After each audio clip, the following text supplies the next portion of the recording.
Toby, what's up, dude? Yeah, what's up, everyone? How much? I haven't I seen got you in caught the forever. Halt down today. That was fun. Oh no, Jeez. this is the community of halts at the moment. We're Yeah. just And all it, getting halted it on. resumed higher, so I actually made money on the shitty trade. There we Wow. go. Which So, ticker? On APRE. so I, so I finished trading after that. You can't get luckier than that, I don't think. It's only worth it if you work for it. It's only worth it if you work for it. I won't stop till they hear me now. I won't stop till I wear the crown. APRE. I heard people calling that out. It was horrible. Well, Traumatized. It didn't really jump up much, and I just kept trying to catch it on the way down. And then got stuck in the halt and then resumed higher. And Yo, that Yeah. volume is like non-existent. does not look pretty. my best trade was on Microsoft. 50 shares made $100. Nice. Wow. Very nice. Is it S? I forgot the ticker for it. MC. Microsoft is MSFT. Ah, I was wondering where I went wrong because I was like FT. I'm pretty sure is right. Dude, I can't get over how today. strong it is. Bro, what the hell happened with Microsoft? Why are they up?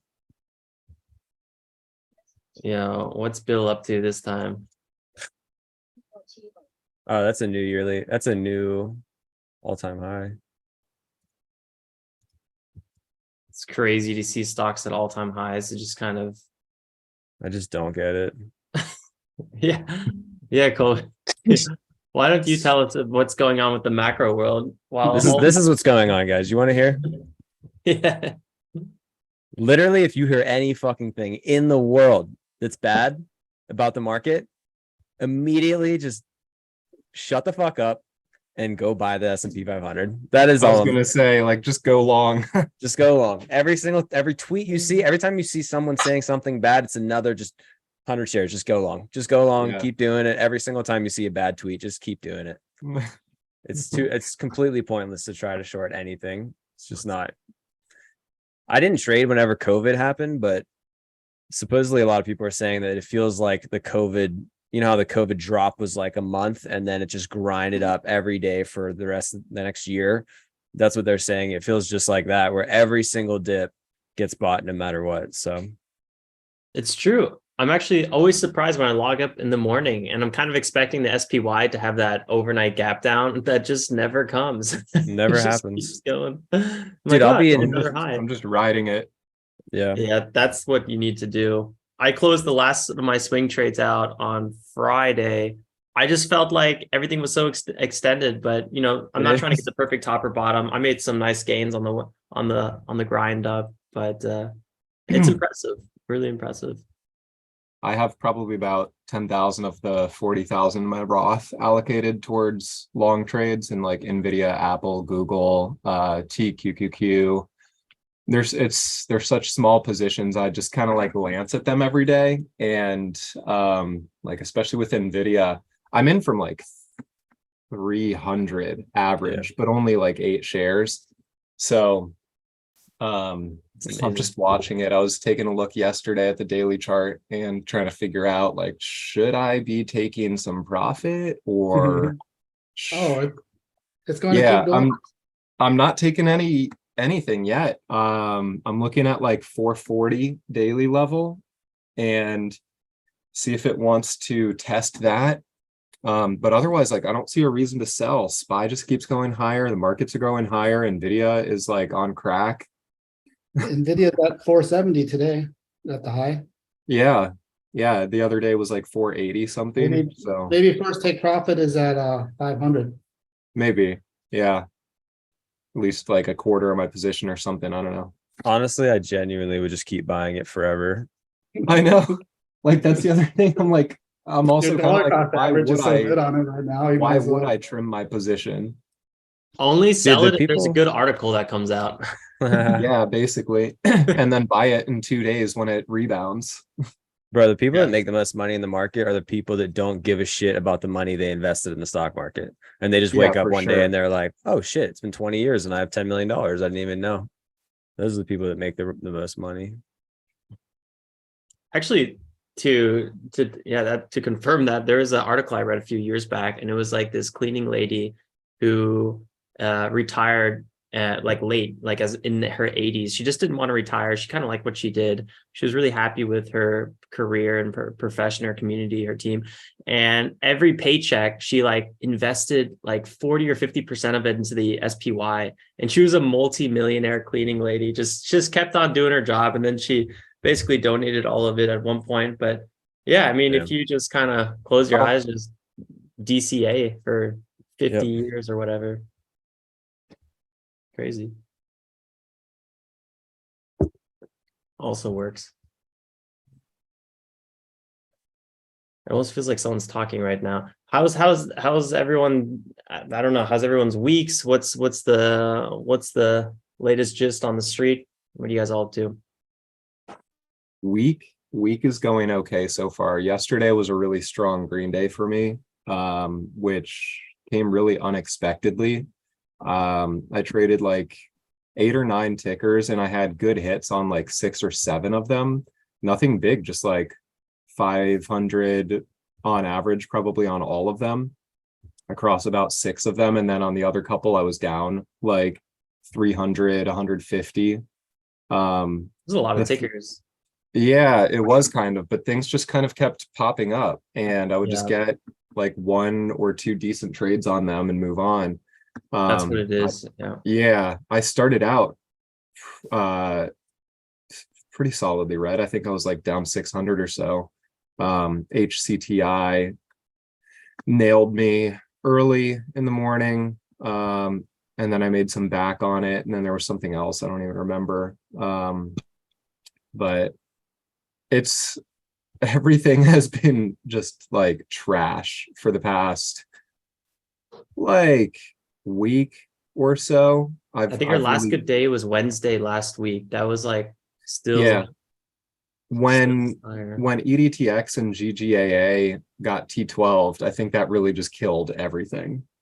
Yeah, that's never good. Never breeds confidence for the other tickers. Yeah, I'm looking at ICAD right now. ICAD. Yeah, it's just a midday action. I mean, for how bad the open was, I wouldn't be surprised if there was more middays coming up. I mean, this one's trending higher too. Looks actually somewhat okay. But look at, I mean, even with ICAD, look at those big flushes it has every time it, breaks a new high. And that kind of feels like the general vibe today. I felt like it was really risky today. I know, Tom, you were saying in the Discord, you had some pretty nasty situations after the open. How's that going?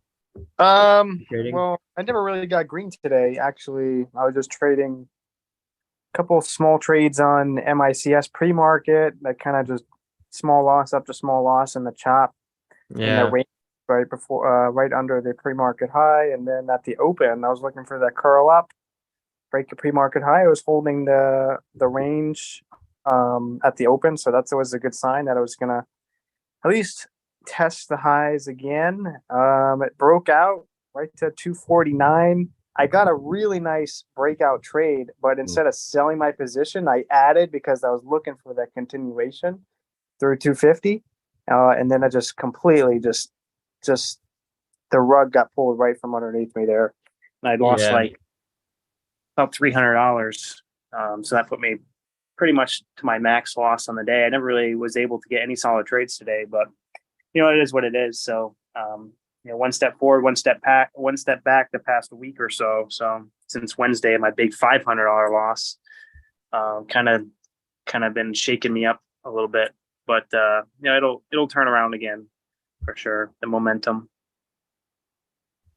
Well, it always does. Yeah. I got hit on MICS earlier on that same flush too. Not for a big loss, but like a 20-cent loss on I had already sold like half my position, but yeah, the 20-cent loss is actually pretty big on a $2 stock. But if it's small size, then that was you're ridiculous. Good.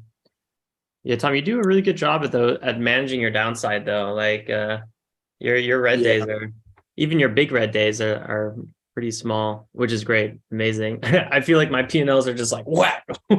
Yeah. Well, before like the first half of the year, I was doing really well. Like my largest red day was only $150, and my green days were like 300 to 400. My bigger green days, so I was like, Yeah, I remember. 2 to 3x my green days is my red days. And then, just that one day last week on Wednesday, I was just kind of like fed up because I felt like I was just stuck in the same spot for like the past year. And so like, you know what? I'm just gonna jump in big size HCTI. I just jump in on the halt down and it opens up like 75 cents lower and just completely whacked $500. I couldn't even like sell because of the halt. So that was pretty much kind of shook up my confidence a little bit. That's why I jumped over to DAS, because I probably could have seen that, avoided that with the, seeing the LULD on the level 2 and seeing it come up and kind of hold myself back from hitting the buy button.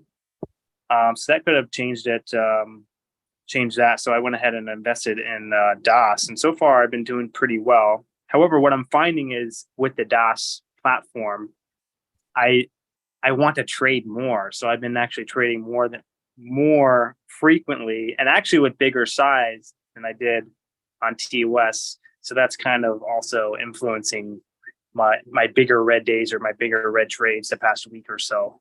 But I've been pretty much going sideways. Why do you think that is? Is it because you're paying for the platform or just? No, it's just because I think it trades a lot nicer, a lot smoother. And so it makes me like, wow, like I think I can like really, take some more scalps to make more trades, take some more scalps to make some more money, but it doesn't really work like that. But it's really nice, that feel of just more of like a seamless entry and exit than what you would get in TOS, which kind of can be a little bit more choppy or a little bit slower. So you think your entries are better? Yeah, I think the fills, I don't know how it works on the back end, but I totally feel that I am getting the perfect entries. As soon as I hit buy, it's like I get that price that's showing on the ask. And then in Thinkorswim, if I hit buy and the price on the ask, sometimes it takes that extra second after a breakout. It could jump that market order up 10 cents, and then you're on a high entry. Yeah. It can completely screw you there. I've noticed the same thing. It seems like with DAS, I'm much more likely to get like the right entry or a better entry or even a good entry compared with sending orders through just Thinkorswim. Yeah. But most important part is, when the market is sideways or not really giving much opportunity, it's important to not get into a big drawdown. You got to stay near your all-time highs in your account. So then you're not making losses when the hot market comes back. So I always remind myself of that. And it's okay to go sideways as long as you're not giving back too much.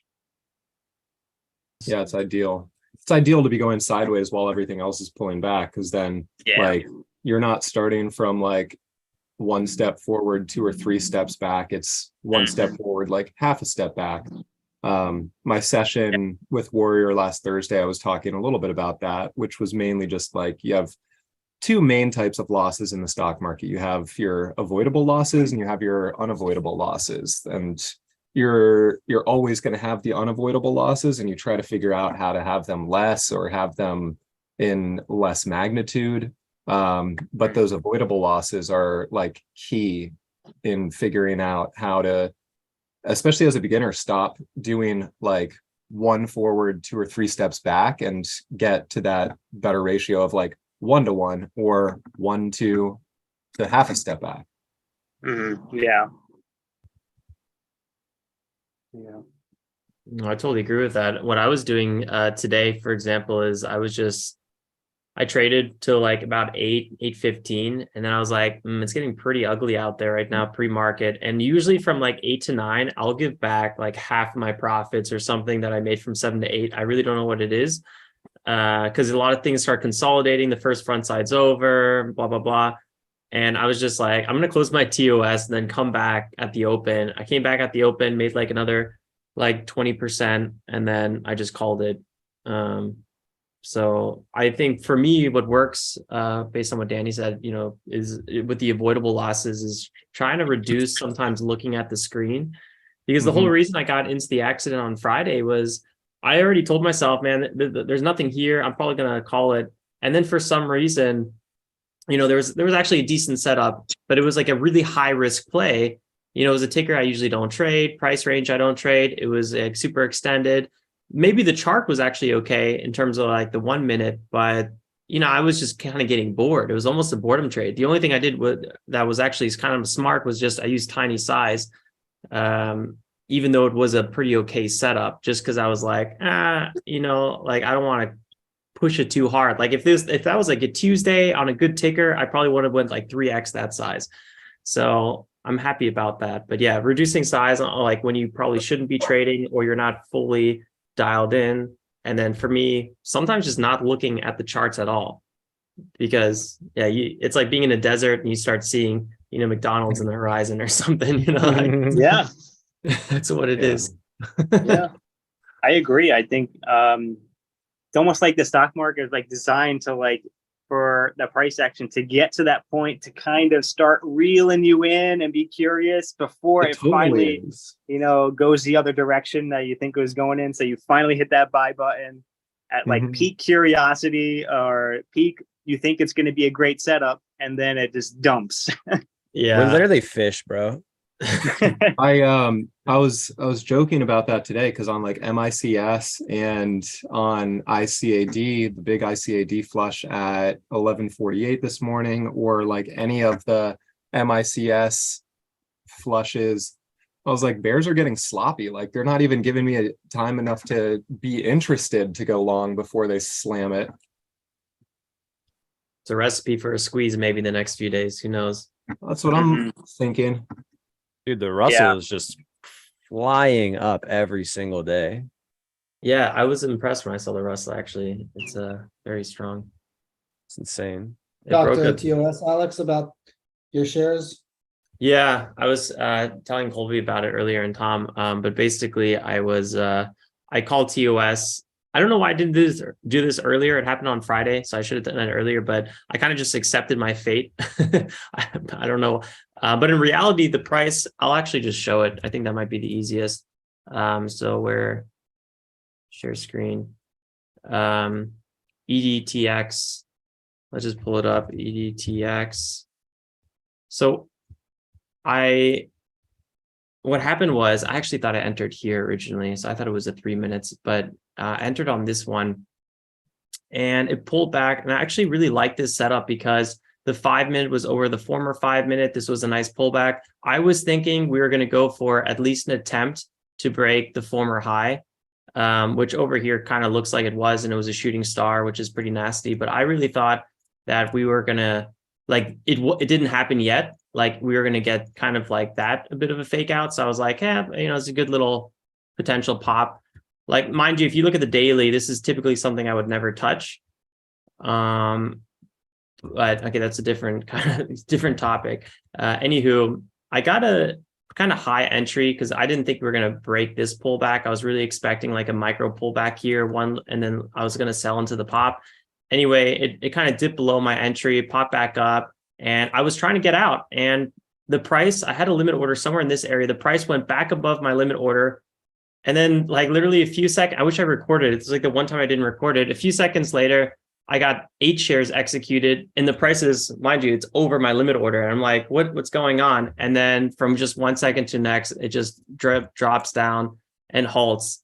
And then a couple hours later, I put in this stop order. So like you could see here, I put this at 12:40 p.m. So a couple hours after this incident. Again, luckily, it's not like a massive share size. There's a good chance it's going to go way down back to 20 or so. So I might lose like 3,000-4,000 on this one, but it's not so bad. I mean, last week I made like last week was a $2,000 week. So yeah, I kind of gave back maybe 2 weeks that were like 2 okay weeks, which isn't, again, it's not the end of the world. So yeah, what I did was I wrote TOS, or I called them, and they said they can't really do anything for me except, write technical team, and we'll see what they decide. So they said at best they might reduce my cost basis. So if they think maybe their platform didn't perform as like it should have, then they might make it, I don't know, they just might make it $60 was my entry or something like that. That's usually how it works. I've been in this situation probably like a dozen times with TOS. And like half the time I get some sort of price correction. The other half the time they just kind of say tough luck. So that's kind of the cost of using a free platform. I mean, most of the time it's good, but sometimes it's not. Any platform though, like one of the Warrior guys messaged me through Instagram yesterday, super frustrated. He had just taken a $5,000 loss on I think it was HCTI, and he's using Lightspeed, and he had taken the trade. It went for him. He was in profit. He tried to sell. It gave him an error message that he couldn't sell because of whatever route that he was using, which it was using like a smart route or something that was trying to sell through NASDAQ, something like that. And he couldn't get out of it, and it like flushed against him, and eventually he was able to cut it for like a $5,000 loss, which is a massive loss for him. And he was in touch with them, and finally end of the day update that he gave me was they covered about half of the loss for him, but when it executed, they executed it through NASDAQ like he was trying to sell through anyways. So like, you know, all brokers are garbage. It doesn't really matter. Like there's going to be problems with all of them. It's just like which problems do you want to choose and deal with? Yeah, that's very true. I can only imagine how technical it looks on their end too. So it's not even like I'm super against them. I'm sure it's quite a mess on their back end. I can only imagine what it looks like. I've gotten into some discussions with, friendly discussions with their tech people, and they'll send me a screenshot of what the bid and ask and like market depth looked like on their side when I'm trying to argue, like, how did you even fill me here when I punched it and I have it on video that the ask was here when I hit it? And they were like, this is what our ask was showing. And it's just like this matrix of stuff. That's true. Actually, like their information is slightly different than what we see. Yeah. Like I had the same situation where I almost always record myself. And I had exactly one of those situations where I was trying to send them video because I was like, what you're telling me is just simply not true. And then this was actually one of the times I had a really bad experience. They were like, we don't want to see the video, or like they were getting like really mad at me for like having proof. Sometimes I've had amazing support where I'm like, wow, these guys are amazing. But it kind of comes down to who do you talk to. And I don't know, sometimes they just start getting really nasty. But that's when you just call back. Hang up and call back. I've done that. Get Kevin again. I've done that a lot.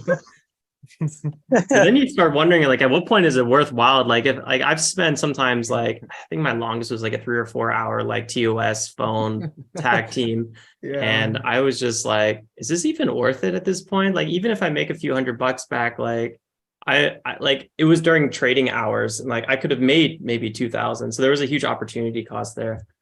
But I was like really kind of annoyed, and then I couldn't trade anymore at that point anyway, because I was like I was just like red state of mind, Yeah. Frustrating stuff. Bro, the crazy part about all these brokers too is the booking stuff. Like Danny brought this up before, but how all these brokers just fucking sell all of our data to these companies who just do the inverse of us. Yeah. Like, that's the craziest shit I've ever heard, man. Well, it is and weird, so what I heard, I remembered, I think I had brought this up weeks ago. Where I heard it from was this guy, Anton Creel, who used to be with like Goldman Sachs or something like that. And now he does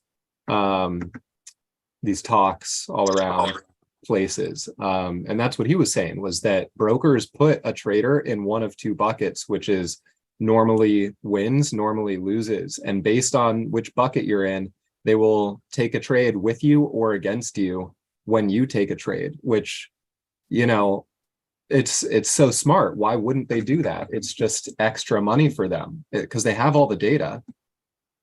Yeah, it's really smart. I mean, if 90% or more of traders lose, then why not trade against them? So funny. Maybe that's why it's so hard to get profitable, because they think they trade against you, so there's more selling pressure when you buy. It could be. It could be. It's kind of like the reverse, like star power. Like when Ross enters a trade, and all of a sudden, you know, the ticker shoots up out of nowhere. I like sometimes I wonder, like, wow, if that following didn't buy, would have that happened? I don't know. Who knows? But I guess you could say the reverse about brokers trading against you. I don't know. I feel like if you overthink that, you'll go into like a crazy conspiracy mode. So I wouldn't even bother. But I'm sure there is something to that. Oh, there's a lot to it. Yeah. Colby's There's more than something. I'll tell you what.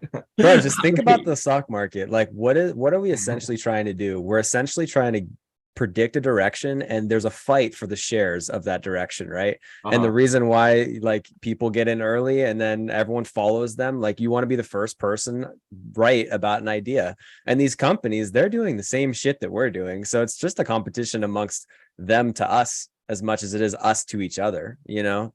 So it's like they're going to do what makes them the most money. And usually that means taking away our money, and they're going to find really interesting ways to do that. And that's just the fucking capitalism world.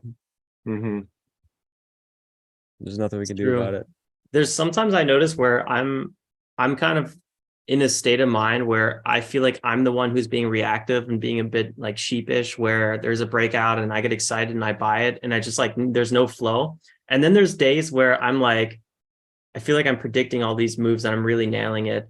And you just kind of have to understand at what point, like, where are you in? And usually each day has like 4 transitions between knowing, kind of being good at anticipating, and then kind of, you know, chasing everything.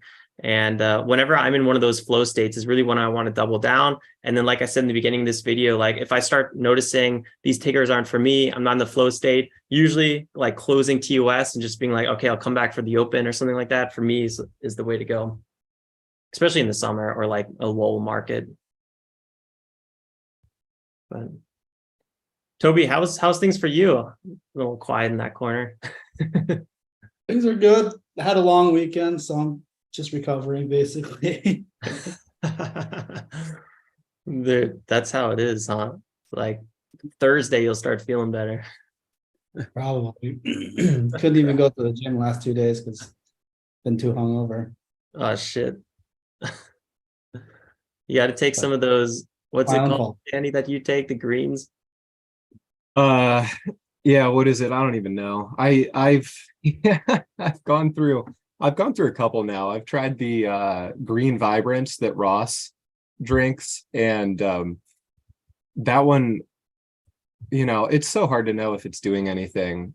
That one doesn't taste very good. It just tastes very earthy. Now I'm using the Thorn supplements green powder, and it tastes a little bit better, but still it's hard to know if it's actually like doing anything. So is that how you have those 5K days? Yeah, I set up a line on my desk. Just green powder straight to the brain. Meanwhile, Alex is over there like, wait, the oxalates. Yeah, dude. I've been eating freaking steak and ground beef.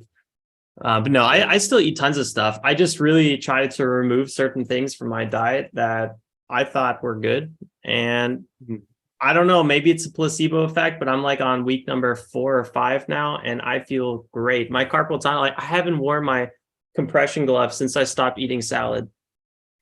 So, yeah. We're about to get demonetized. No, we're about to get canceled. So that's really funny. No, there's a lot of validity to that shit. It's really just to each its own, you know. My little brother, he's like super into carnivore. He's been doing it for like a long time, and he like swears by it. If he eats any gluten, because in the US we have glyphosate in our gluten, a lot in our wheat, and it's just like super terrible chemical that lasts in your body forever and destroys all your cells and does all this bad shit to you. And he's he can physically tell, like when he eats bad food, that it like makes him way more drained. The next day he doesn't feel as good, he doesn't sleep as well, all that kind of stuff. So crazy. My mom's sensitive to those things. It was really funny, like back in like the early 2000s when, I don't know, I feel like these topics weren't so crazy, or maybe they were, I just wasn't aware of it. But she was like, we cannot go to Subway, like there's something in that bread. Every time she ate it, it's like something, she'd really feel weird. And then it came out like a couple of years later, there's like all these things in Subway bread that It's just, And I don't know, it's not even And it legally turned out that permitted. Jerry was Yeah. Mhm. Yeah, Jared. Yeah. So yeah, you got to watch out. That's actually one of the nice things about usually being in Europe sometimes is Mhm. there's a lot more regulation around Yeah. those things. Like you could go into a supermarket in Europe and be like fairly okay without reading ingredient labels, but when you're in the US, you got to be an ingredient label detective. It's a real thing. Yeah. Dude, it's only a matter of time before they just learn how to change the name of some shit into something else. Like I went to buy like fucking like plantain chips the other day because I don't want to eat like potato chips. And I look at the ingredients and it's like the fourth one is like titanium dioxide. What the fuck That's- is titanium dioxide and It's what is it sunscreen. doing? Yeah, it's Dude, like what Iron the Man, fuck, let's bro? go. No, seriously. It's like, are you kidding me? They're giving you precious metals that you should pay extra for that. Dude, that's Yeah. what they're gonna do. Then next time I go to buy those chips, it's gonna say precious metals instead of titanium dioxide. Now with Yeah. real flakes of titanium. Dude, if I was a kid, that sounds pretty good, no? Titanium. Yeah. That's like expensive. I remember we did this like experiment in, I don't know if it was like middle school or high school or whatever, but you take a cereal box and you put a magnet in and you just kind of like roll it around inside or even on the outside of the bag and you take it out and it's covered in iron shavings because they supplement iron in cereals. Like what the fuck? Wow, yeah. I guess that makes sense. My I'm just or the no, United feel States free is to go. dystopian reality. Gives it a nice crunch. Yeah. My brother put me on a little bit of it feels like again like a conspiracy theory, but Kellogg's, you know, the brand Kellogg's. So the founder there's like a big movement going on back then of like how do you create more workers that are more like relaxed and obedient and not sexually prowess, and they're just kind of like, you know, what's the like most dull version of a worker you can get, and Mhm. that's a big thing he was trying to incorporate in his Kellogg's company. And even if you go to like Wikipedia, you can find a bunch of quotes from him, like how he was trying to make like a really good food to make you more docile. And like that's where all the cereal stuff was coming from, which What? I haven't fully looked into it myself. I have seen some of these quotes and it's kind of mind blowing. I almost want to make a video of it, but I'm like, at one point, I'm going to turn into like a conspiracy YouTube channel. So I'm like, is that the road I want to go down? But yeah, just, I mean, cool. The more you learn about kind of like our diet and how it evolved over the years, specifically starting into like the 1850s and like till present day, there was just a massive shift in our diet, which kind of makes sense. You know, industrialization, you have just change in society on so many fronts.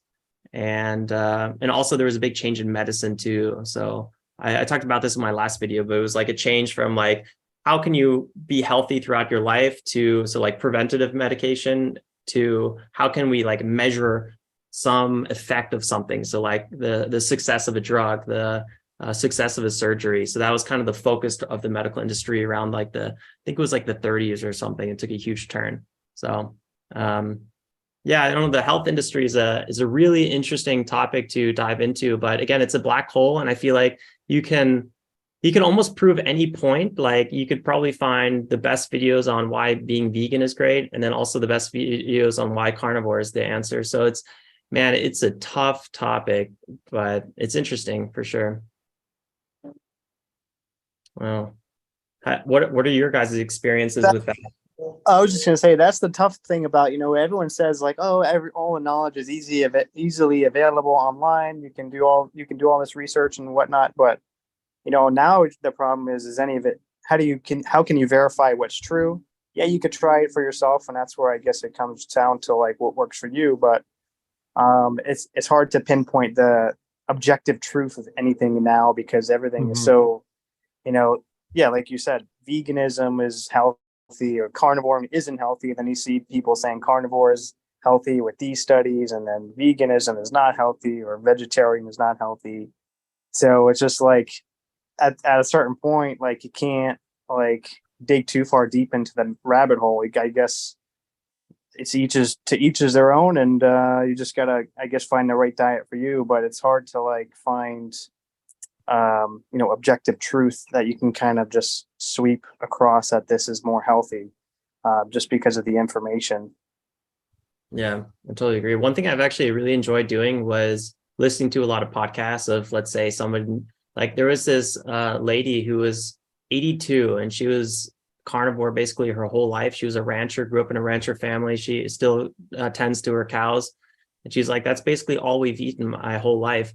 And I was like, dang. And this woman was like really healthy and upbeat, but just kind of watching podcasts of like, I don't know, try to find the longest vegan you can find and then read the comments. It's kind of interesting. You'll start noticing some trends. And I feel like those are much more helpful videos than like somebody's opinion in 10 minutes. Kind of like the video I just made. I mean, to kind of like stab myself a little bit here, but I really like those discussions because one, if it's just one person talking, it's just like a one point of view, but they might have totally got it wrong. But if it's like a discussion, kind of like where we're having right now about trading, is you can learn so much from someone else's opinions and you'll fire back like, oh, no, I don't believe that. So I found the podcasts in that kind of format have been the most helpful to me in this discussion, or in the health discussion and with anything. I mean, even with trading, I really do like the trading topics where there's multiple traders talking at once and they're kind of like firing ideas off each other. Yeah, I think it's super helpful just to have different perspectives on things. It's really just like anything in the world. You got to find your own path, and that's going to work for you. And it's going to sound super stupid to other people. And that's just the way it's going to be forever. Some people are going to be like, you're a genius. It's amazing. And they're going to try it. And it's going to be the worst thing ever to them.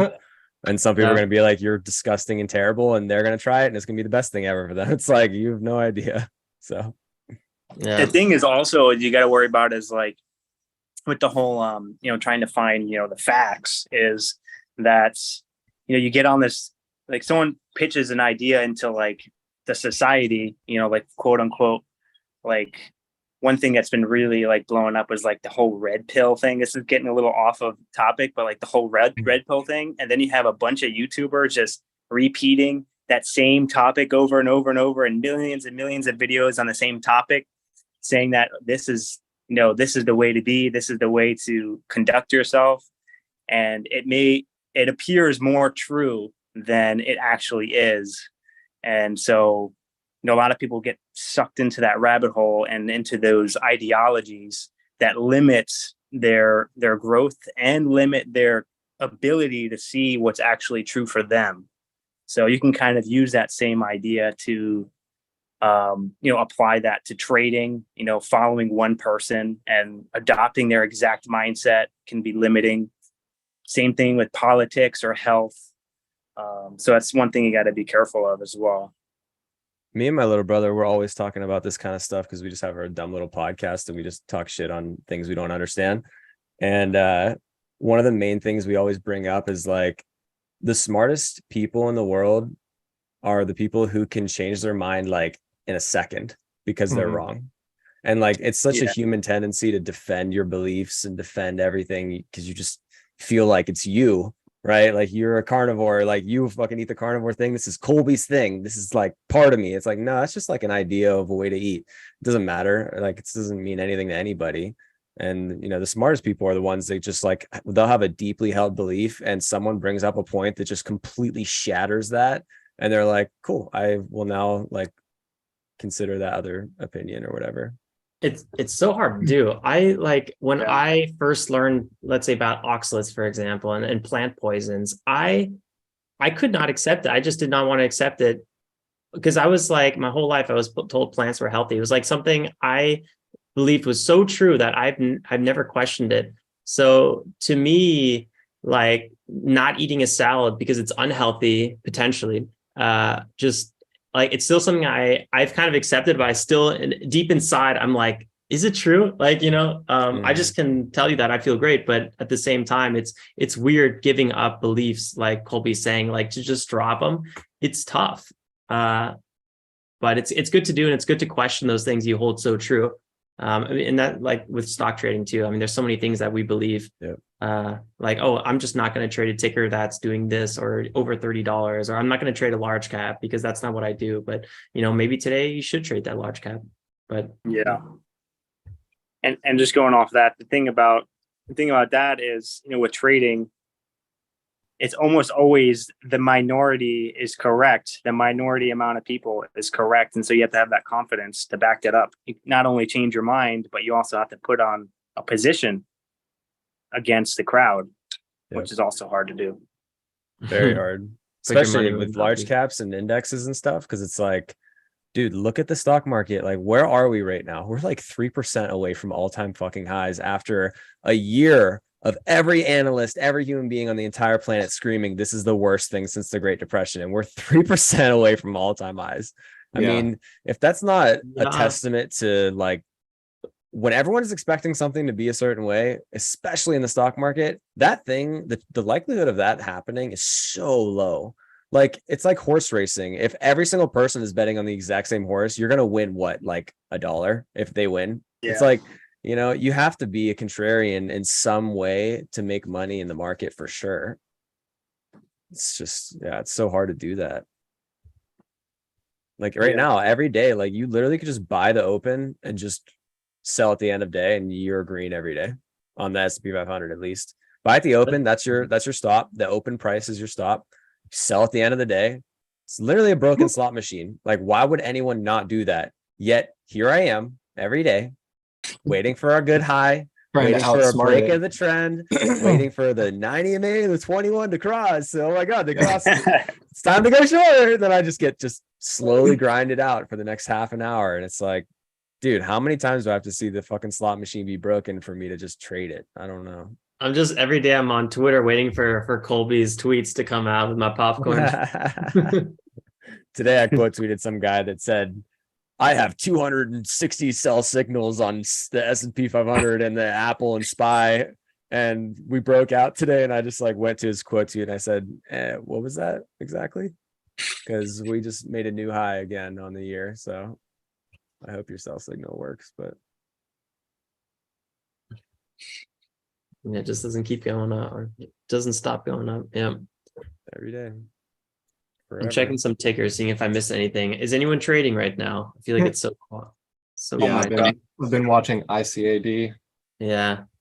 I made a bit on it, gave back what I made. It's just choppy. Yeah, it's also a bit of a grinder. It's like the choppy grind where you typically want to be buying your breakouts, but then they don't continue. And this is tough price action. It looks like, oh yeah, it just keeps going up. Just buy it. But it's I find these tickers to be the hardest ones to trade. Yeah. Very challenging. I heard from a lot of people in the community today a big problem about they were saying is the low volume today was attributed to the TD cash accounts that were not settling their funds from Friday. So they had limited funds. That could, on one hand, I think that could influence the volume on some stocks, at least to some extent. Mm-hmm. I don't know what you guys think about that.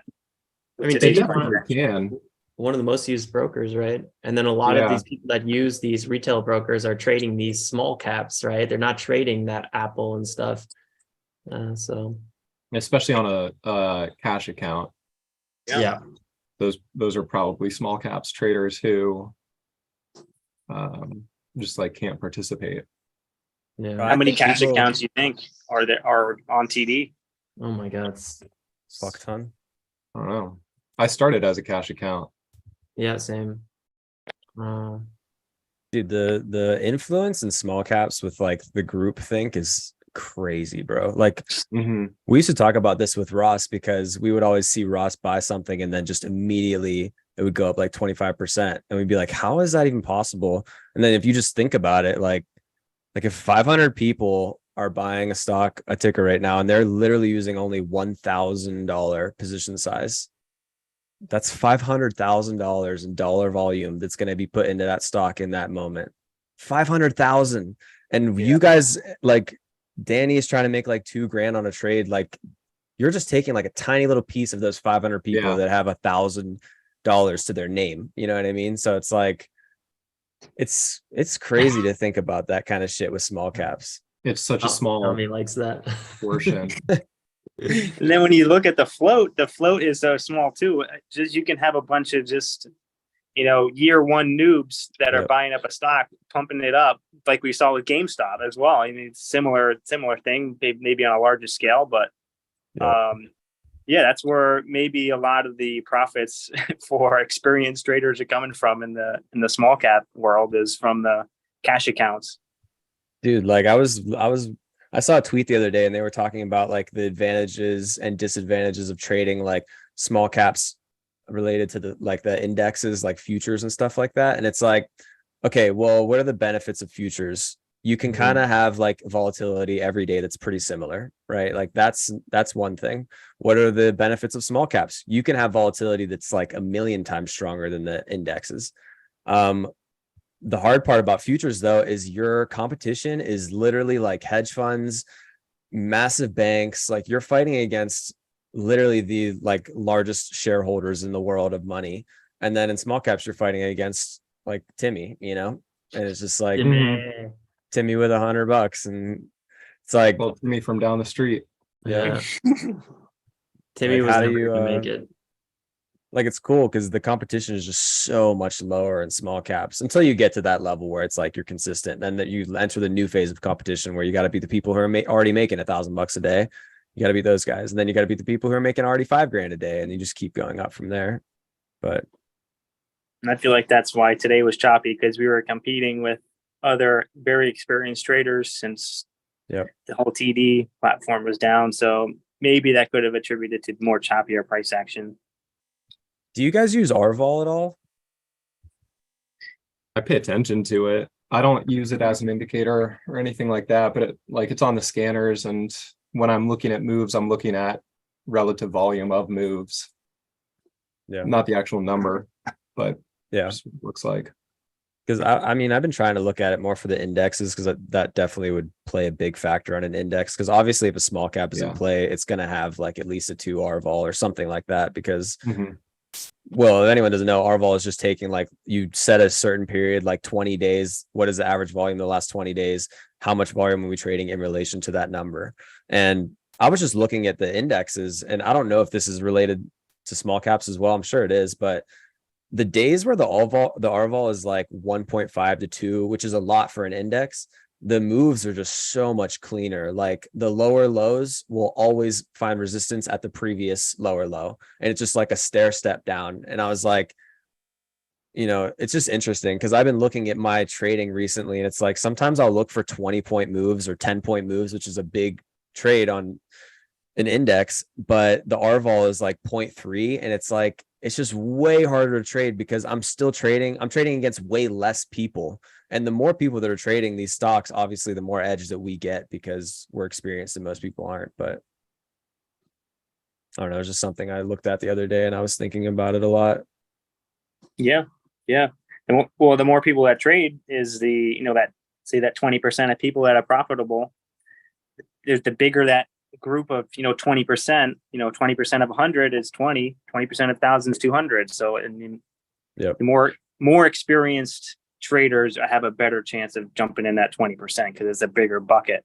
If you have that RVOL that's higher, just to kind of go off on what you were saying. But Ross, for the small caps, Ross likes to use RVOL as a good indicator. But what I found is like I don't really look at it because I already assume like if there's a pre-market gap on it, it has already 20 times relative volume or 30 times. Usually at least. What I found is almost a really reliable, I don't know if you want to call it an indicator, is like every time I try to trade a ticker that's not really over 40% pre-market, it's a real dud. Like it's just like a lot of fake outs. It's kind of grindy, and then I don't know. I always have bad luck. I think I have a negative risk reward on those. I don't have a great statistic on it, but I almost always avoid tickers until they're over 40%. So it's kind of like my gap indicator, I guess you could say. But I'm talking small caps. If it's coin and it's up 10%, that goes totally out the window because that's a huge move for coin. We should track that, every pre-market gap that's up 40%, see how much higher it goes from there. Yeah. Is it 50% chance that it's going to go to 50% or 100% on the day? That could be a good statistic to track, because then you can filter out, if you have a hotter day, you can filter out the ones that are least likely to continue. Yeah, I totally agree. That's a good point. Maybe I should try to figure out how to track that a little bit more. Yeah. If there's let's say a 70% ticker, a 50% ticker, and then a 35% ticker, I usually don't take notes on anything below 40%. If I'm I like to take notes every day on okay, it's a biotech, it's up X amount. It's these are the float, this is the market cap, and it has a catalyst, and what is it? I don't want to overthink it, but I do like to kind of see that specifically, not so much about the ticker itself, but often you'll start noticing trends about sympathy plays and stuff like that. So, okay, this is the same one as that yesterday best gapper, which had, I don't know, Alzheimer's catalyst, and this one has an Alzheimer's catalyst. People are probably going to be jumping on this one. So for trends, I like to look for. Yeah. Yeah. I mean, at the end of the day, all we're doing is just extreme pattern recognition. Mhm. That's true. It's literally all we're doing. When I had my well, it wasn't even had. I love learning about AI since, I don't know, 7 years ago. I remember when I was on my road trip 7 years ago, literally, I had 2 AI books. I read through them, and then I started coding some stuff, some machine learning things. And it's really literally you just have nodes and you're just pushing information through the node, and throughout it can recognize, maybe if it's recognizing a face and is trying to figure out if it's cat or dog, it starts with little angles, and that angle will eventually turn into an ear, and then certain ears look more like a cat. And it's literally we're just constantly pushing more data through our heads. Mm-hmm. Sometimes I always feel like we're just just AIs being trained. No, literally, yeah. I mean, it's hilarious that we take a computer that needs if then statements, and we are we will make humans out of this, and it's kind of works, because humans do the same shit. We just have some bad thing happen to us, or some kind of event where we learn, and then you have to adjust and do it again the next time. It's hilarious. Yeah, and we're all biased on the data we're trained on. Yeah, the thing that humans do that AI doesn't is we create narratives, right? So we'll have a whole this is what it's supposed to be always, whereas an AI is an objective reality. It's well, even today I was thinking, I was yeah, you'd hope, but even today when I was walking to my computer, I was trying to think of myself, because I saw this guy tweet. He was saying something where, when you go to your desk, don't even think of yourself as you. You are now a trader, and what a trader does is they objectively look at the information in front of them, and they make decisions based off of that data. They're not making decisions based off of, oh, we're oversold, oh, we're overbought, Yeah. oh, we're, you're just looking at data. Is it a higher high, higher low? We're in an uptrend. You're going to look for long opportunities where prior resistance turned into support, period. That's it. And it's the part where we screw up is that any strategy in the world can work, but the individual behind it that implements that strategy is the reason why most of them don't work, because we create those narratives and we make a false reality whenever the objective data is right there in front of our face, and we just omit half of it, Yeah, a lot of it's due to ego and identity. Yep. I confirm. Man. I also fall into my own traps.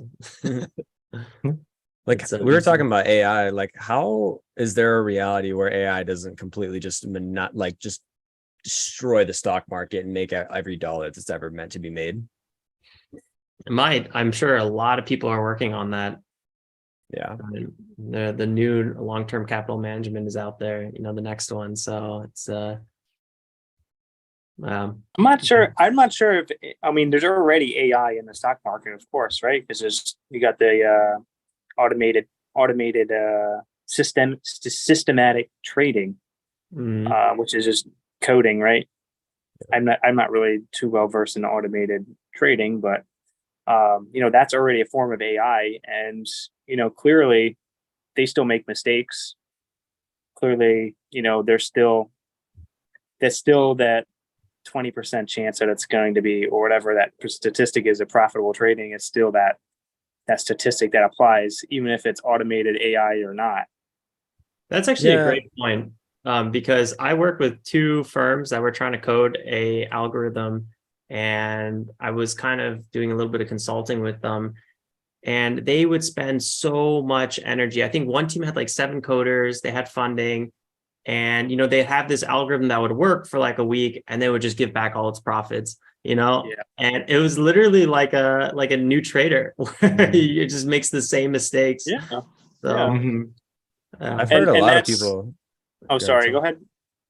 No, go ahead. It's good.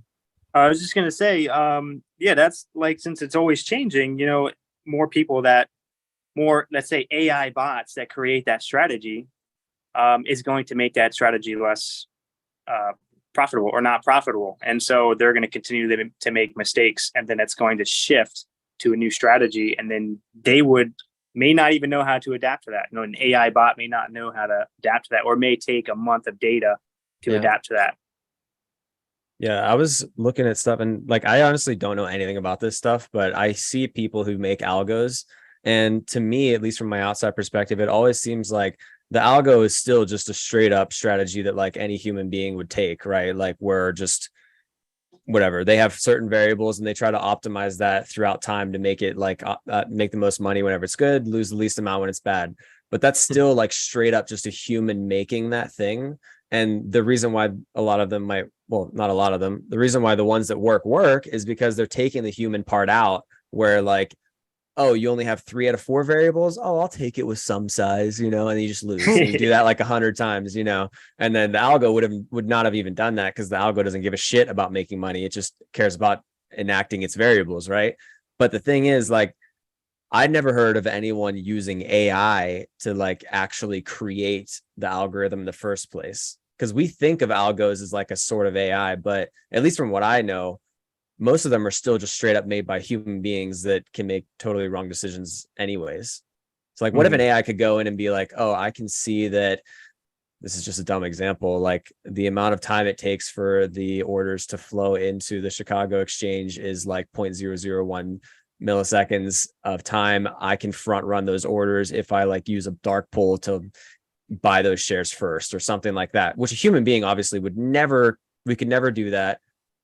I'm sure there are people that have done that through algos before, learned, like they figured it out on their own and then coded that into an algo. But yeah, it just seems like if an AI can really take all this data and really start like breaking it down and making it make sense to people like us, how is that not gonna like fundamentally change the market? Yeah. What I learned with a lot of these AI companies that try to code an algorithm is the hardest part about creating a trading bot is there's so much noise. So we're really good at filtering the noise. Like when I'm looking at my screen, there's just tons of stuff going on, and you can't feed all this noise to an AI bot. So usually what people will do is they'll feed it the order book only and the transactions going through. So it has to either come up with some sort of idea based on that, like you were talking about, which is tough because then you're basically dealing with high frequency trading at that point, and you need to be able to get in and out really quickly. And sometimes there's a lot of fees involved. Or you do something like moving averages, right? And then you're like, okay, if it's above the moving average, then do this. And then that's kind of is just like you're telling them what to do again. It would be really cool to see, like, I don't know, if an AI bot scraped all of, let's say, my trades or someone else's trades or just everyone's trades and then came up with its own strategy. It would be really cool to see that. I think I don't know how far off we are from that, but I think that's going to be very difficult, again, because of the noise. And it's really hard for a bot to filter through that data. It just doesn't know where to begin. That's a good point. I like the idea. I like the idea way more of it telling the human discretionary trader when to stop than trying to create a strategy to trade on its own. Because like, if you could have an AI bot basically go through the last 3 years of your trades, and they're like, look, dude, if you even place one order after 9:39, you have like an 85% chance of losing. And like, you might know that. Yeah, like you might know that. You might know that inherently, but it's so hard to not do that. It's so hard to just let it go. But if someone's telling you that, and it's like a straight up statistical number from the data you gave it from your own actions and decisions. It's like not creating something that You may can't argue against it. Yeah, Yeah. it'd be awesome to know that stuff. I would love It that. just turns your trading station off. You're like, oh, it's gone.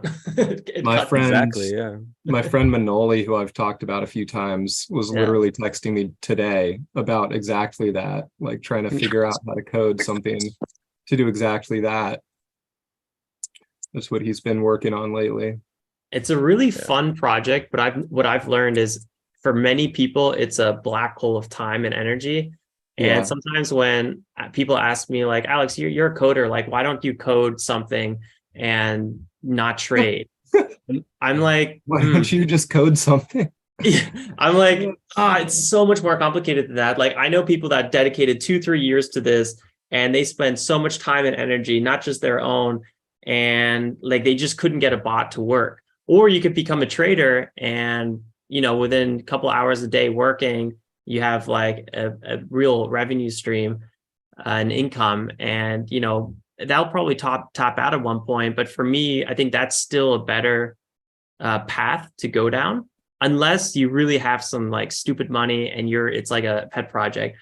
But it is one of those things that just, it's so fun to work on and tinker on. I just know it's a real black hole of time, but it's a great way to learn different skills, and I'm not advising against it. It's just, it's hard to do right. You spend more time maintaining the code than you ever will actually ever trading yourself, is what I've learned. That's crazy. Uh, I've seen a couple of people that are trying to make the same thing that you're talking about on TradeJournal, Alex. yeah. Like the MIC, like My Investing Club, all those guys, they're trying to make a bot that also tells you basically your expected value on at any moment throughout the day. Yeah, that is pretty cool, actually. I like that idea. Yeah, there's tons of fun stuff to do and that's the best part about the finance industry, right? You just have so much like real data to work with. So like there's so much you can do, but that's also like the hardest part because there is so much data. So it's I mean, I think about your trading, like what are your best setups, right? For me, it's always like the most obvious ones. It's like the micro pullback when there's a clear front side, big volume. It's not like there's, you know, I probably make 80% of my money from like those few setups, and everything else is just kind of like noise that makes me lose money or lose my focus or XYZ. So, you know, you just gotta stay focused on the easy stuff, double down on that when you can. Right now, that's just like a totally manual process. Yeah. Which is difficult. Yeah. And that kind of comes back to why I was turning off my TOS at one point, because I knew there's a good chance that the next hour there's only going to be noise. Maybe I'm going to miss something, but I don't know. After you've been doing it as long as, you know, we've been doing, a lot of us here, you kind of have like, you have this sixth sense. And sometimes, like more times than not, it's so true. Like sometimes I wake up and I'm like, well, I don't wake up, but like I'll look at the markets, pre-market. I'm like, I don't think we're going to get a gapper till like 8 or 9. And, you know, it's impossible to predict these things, but usually there's so many things you're looking at, and then something in your brain is telling you that because you've seen it so many times, and it's really hard sometimes to explain to other people. I think it's just the price action that you're seeing. They're not holding their highs, or the dips are very extreme, pulling back in 1 minute. It pulls back, it retraces the entire move. That's what we saw on MICS all day today. Yeah. And what was it? BPTS as well. Yeah. Like the hard part for me is the strategies that are just break even, because it's like, how do you, like reversals, right? My number one, like most loved and hated thing to do, because the risk reward is awesome. Like you get a reversal trade, I'm going to make like 5 times the amount of money I was risking, but I only win it like 25% of the time. So it's like, I'll literally take 10 trades in a week that are reversals, and I'll win on 2 of them, and I'll be break even on the week on that strategy. And it's like, how do I avoid all of those 8 trades that I took that didn't make me any money and only nail the last 2? Maybe it's literally fucking impossible to do that, because you have to enter reversals whenever uncertainty is at its peak level. And whenever uncertainty is at its peak level, that's the best entry. And that's how you get the 5R anyway. But it's also the time where you don't know if it's going to reverse or not. So it's like, I don't know. Reversals are so tough. It's it's a strategy that will eat you alive. I've found, and I don't know. I try to avoid trading backside because it's a mind game. Yeah. But just really quickly, what Tom was saying about BPTS, this is literally a perfect example of a ticker like you typically just want to walk away from. And you see my alert up here if it's going to break over 380, because I just was not interested in a ticker that just constantly flushes. It's chopping around. Volume pre-market was pretty low, like it's not even over 100,000 really for basically our lead gapper. So yeah, this is something that, once you get really desperate and you're kind of spending too much time looking at charts, you're going to start trading this nonsense and you're going to be like, oh, look, it's a breakout. We're going to make a move over VWAP, but it's like, bro, this is a backside. We're below VWAP. There's trending down. Volume is shit. It's like, this is what I'm talking about with like, you start making things up in your mind, even though it's actually pretty obvious. Like this is a pretty ugly thing. Making justifications on why to keep trading it. Yeah. So Yeah, I look, think every a time lot- it popped up, it's straight down. Every single Yeah. pop. every pop. Yeah, Tom, this was a great example. PWM really frustrated me this morning because it did exactly that. I would get a good entry, it would pop up, I would be in profit. I couldn't take profit because there was like no volume, and then the bid would just drop out and it would flush like 50 cents and I'd have to book a loss. It would just do it over and over. Yeah, And I guess that's what I was saying is that's just the sign. That's the red flag that should be going off in your head before you really start putting on size. That's exactly it. Yeah. Really good observation. Yeah. I was actually just wondering, when did I actually trade this one? And pull up MICS as well. It's the same pattern pre-market and at the open. Oh my God. Yeah. This one's so hectic. Like I was just trying to draw some lines thinking, is it like an ascending wedge or something? But nothing really came out of this conglomerate of lines I was drawing. Although you got to say, it kind of like came up and touched this and flushed down. Yeah. And also I almost never draw too many trend lines. So the fact that I'm drawing trend lines kind of means I'm bored and I'm trying to find something like it's just that alone. Trend lines is not really my thing, but so yeah, boom, that's a clear indicator right there that I didn't even think about earlier. It's funny, but yeah, I traded at the open and it was just so hectic. And then I don't know, I think there was some opportunities, but it feels like the risk reward was negative. Like if you got green, you're like, it kind of felt lucky. And if you did 2 more trades, you probably would have gave it right back again. That's how I started feeling about MICS. And then I was like, no more trading for this one for me. It was That was decent. pretty much how my pre-market. whole day went. But It was Guys- pretty good at pre-market, I thought. yeah, did you do good this pre-market, Toby? Yeah, I was up like 200 or 300 on it. When it broke that about 220, it was pretty clean pattern until the top of that, and then it dropped off. Yeah, that's actually a good point. This is when my computer was closed, so I didn't actually trade this. But when I came back, I was like, this was actually right here, like around 835 or so in this area, micro pullback. Like that's one of my classic setups, like if I could just get 1 or 2 of those a day, I usually have like almost a 1K day just because that one setup is so good. Yeah, I traded all the way up that pretty much just taking the pops, knowing that it was going to pull back because there was a lot of sell pressure. Waited till it looked like it was gone a little further than I thought it would, and then hopped right back in and then rode it back up. Did it like 4 or 5 times all the way to the top. Yeah, really good. You nailed that one. Yeah, there's opportunity, but I think like Tom, I think Danny was saying, and there's like, you get your 2-3 trades on a ticker and then you run for the woods on that one. But there are a lot of tickers. I gave it all back on that flush. Oh man. Dang. So you and Tom. Yeah. I'm my- doing the same of it. I still had 100 left over, but a portion of it. Yeah. I'm doing the same thing today. I've been solidly red and then so close to green and then back to solidly red and then a little bit more progress again. It's like if I had just avoided some of the worst trades in the meantime, I would be green by now. I was trading CVNA. It was not terrible. Really? You were trading that one? What was your tell us about, what was your approach on it? Just Go long, man. Go long. Playing, just Take playing some the shit. flags, basically. I just bought low, sell high. That's it. Yeah, take some shares, sell it if it goes up. Buy it, cross your fingers, and hope it goes over your line. And sell. No, Alright. all the flag. There's like three good flag patterns up to the high of day. No, you're actually absolutely right. This one hatched some pretty decent moves. I've noticed when I start trading large caps, I have to kind of allow everything like 20 more attempts, basically, or at least 5 or 10 more attempts for it to happen.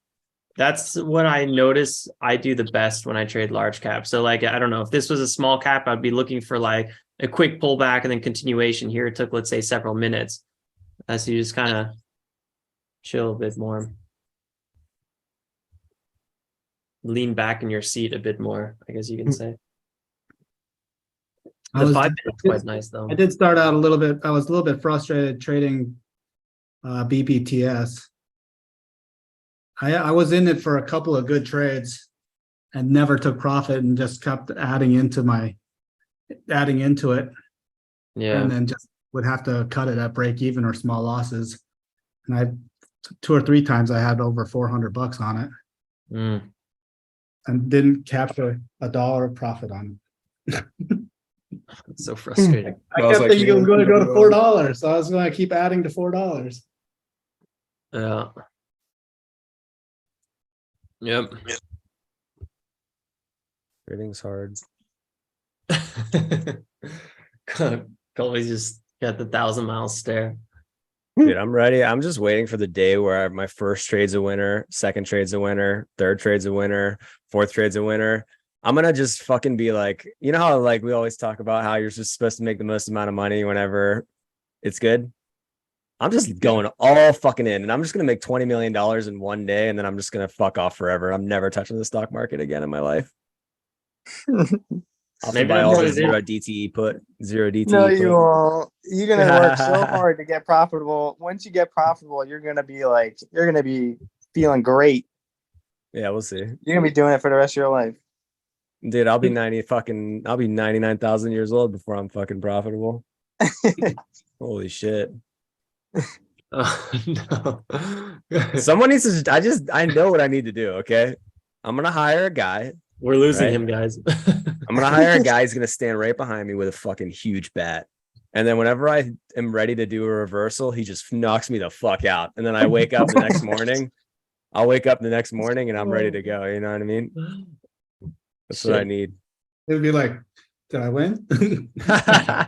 It's like, no, dude, you're knocked the fuck out. That's what you're doing. You're trying to trade a reversal. Sleepy time.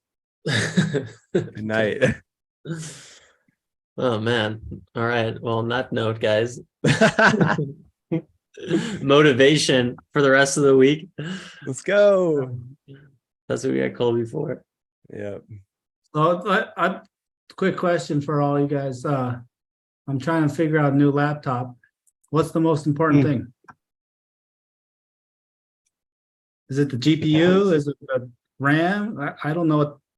It totally depends. Are you running external monitors? How many programs are you running? That stuff is like graphics card and RAM. A good graphics card is really important. I heard like CPU is like, it's like at one point it's like a truck with too much horsepower. Like you're never going to use all of them and they just kind of become a waste. Like I have 64 gigabytes RAM and it's a total nonsense. Like this thing is, my laptop is so hot it'll like burn a hole through the table and shut off itself because it's just like, it's a powerhouse, but it just creates too much energy. But I have a really good graphics card and that's what saved me because exactly what Danny said, like I have 3 external monitors and a lot of laptops did not allow that to even happen. Yeah. So my old laptop could only have 1 external, it would tap out of that. So make sure to look ahead of time at how many externals it can handle. Yeah, that's GPU.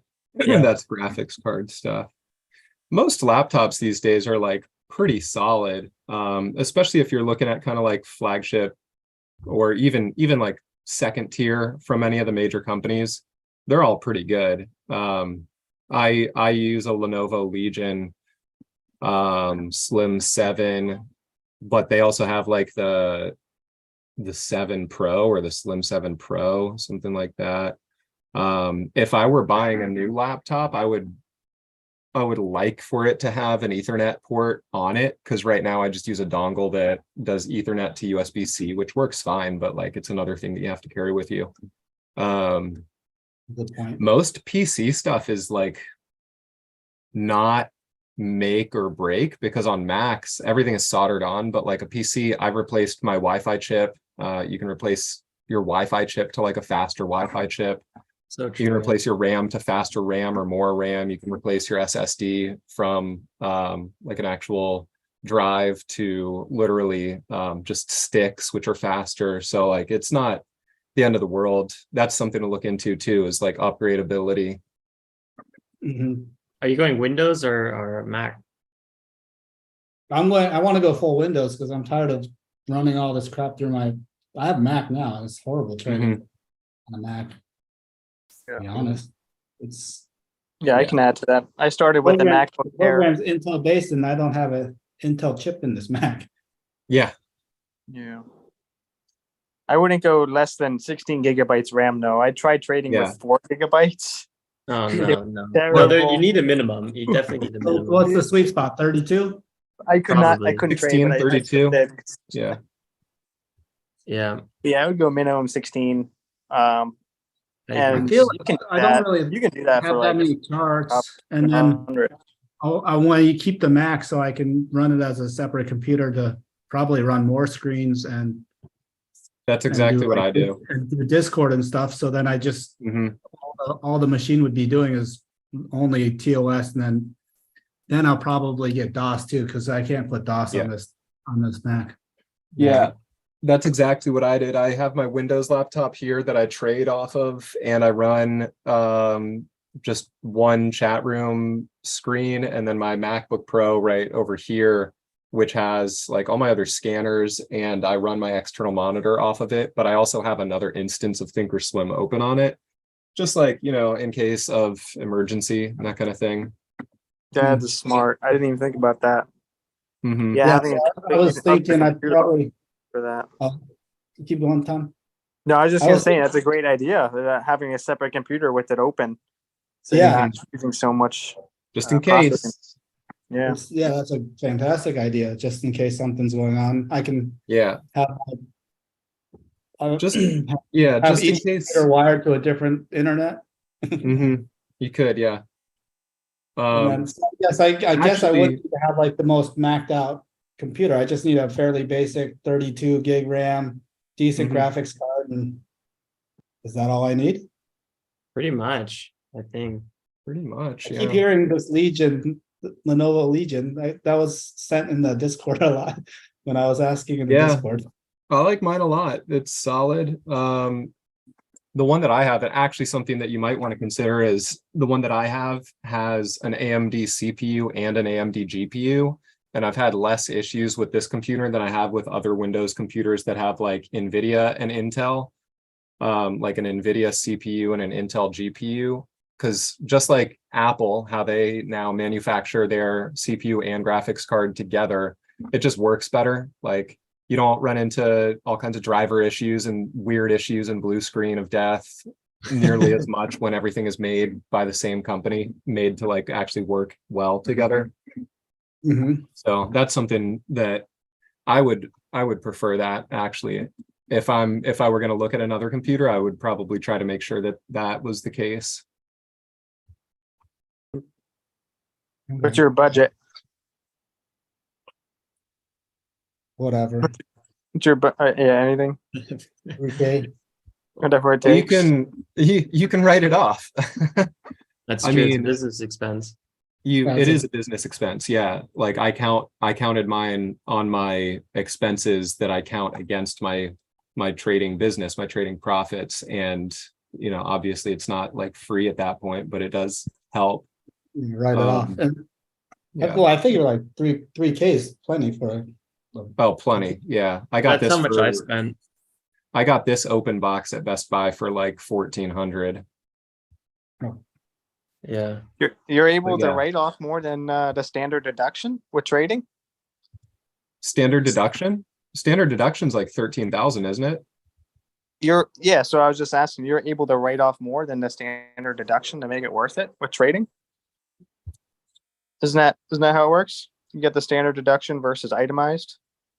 Oh, Yeah. well, yeah, it doesn't matter. No, I don't spend more than 13,000. Like, yeah, it doesn't matter either way. Like, you're either going to take the standard deduction, which is 13,000, which is like, you'd really have to be buying a lot of trading gear to hit that, or yeah. So you can only write it off if you're itemizing it. So I guess it really doesn't matter, right? Unless you guess. Yeah, but but you have to separate depreciate it too. At But least yeah, what I that's the think. other thing is you can depreciate any of your assets, any of the things that you own, like over time, and any of the things you use for business over time, you can calculate depreciation that helps with taxes too. Do you make money or do you pay taxes if you make no money? In America, yes. Just for you, Colby, probably. Shit, dude. Yeah. I'm fucked. Toby, I tagged you in a post or on the Discord under hardware. I have a video that just goes over my layout. And Oh, yeah. just one thing I do like about my laptop, the electronics, which is kind of like this no brand laptop in a way, is a lot of the main cables, like my Ethernet cable and HDMI and USB-C, Thunderbolt, all this stuff is in the back.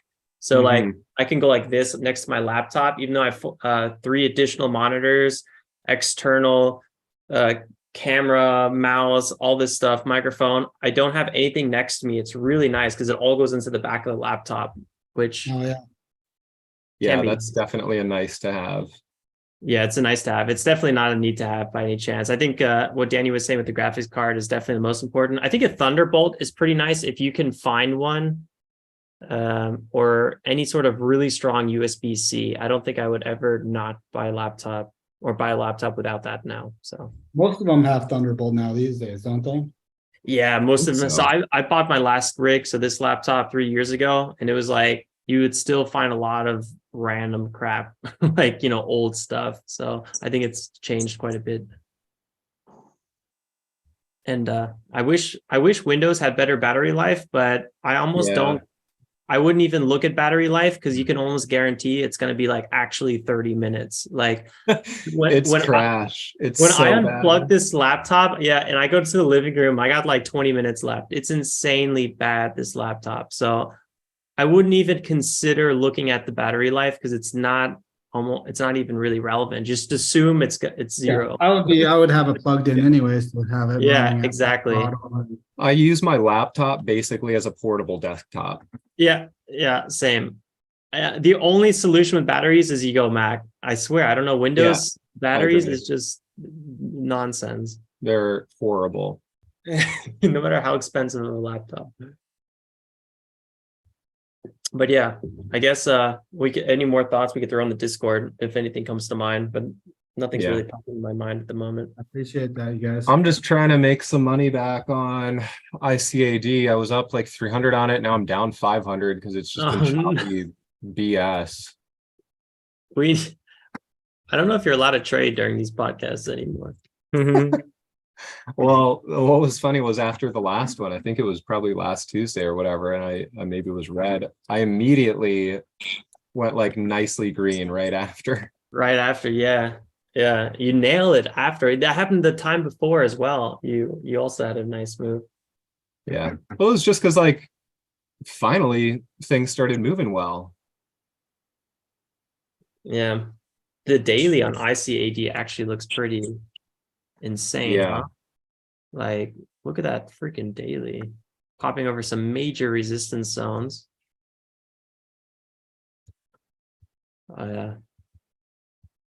Yeah, no, the writing's on the wall for me. But good luck if you're gonna keep trading this one or any other ticker. I know you trade till extended hours. So we'll see. It's easier for me in California. It's like I'll go to the gym, I'll get back at like 12:30 or whatever, and then I've got some time.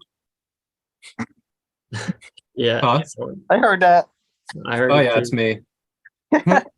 But no, I feel you, Danny. Like you have a different time zone. And when I was in Utah for a couple months, I started trading late day and noon and all sorts of stuff, just because it's like, you have breakfast and then you're kind of like, oh, let's check the markets. And then it's in Europe, I'd be like getting ready for bed. So it's like just two different ideas. Yeah, makes sense. Oh, we just had another spammer come into Discord. Guys, if anyone has knows how to handle spammers in Discord, I mean, there's been a flood lately. It's crazy. They're just so annoying. I'll have to figure it out. I know some tricks, but I think I need to dedicate like 2 hours to actually implement them. I haven't really had a lot Because we're heating up. Yeah. True. That's funny. They just like send it out every time the Russell's green. Yeah, they turn the bots on. They got in hordes. Yeah, I don't think they're real people, which makes it even more frustrating because you're just like fighting an army of bots.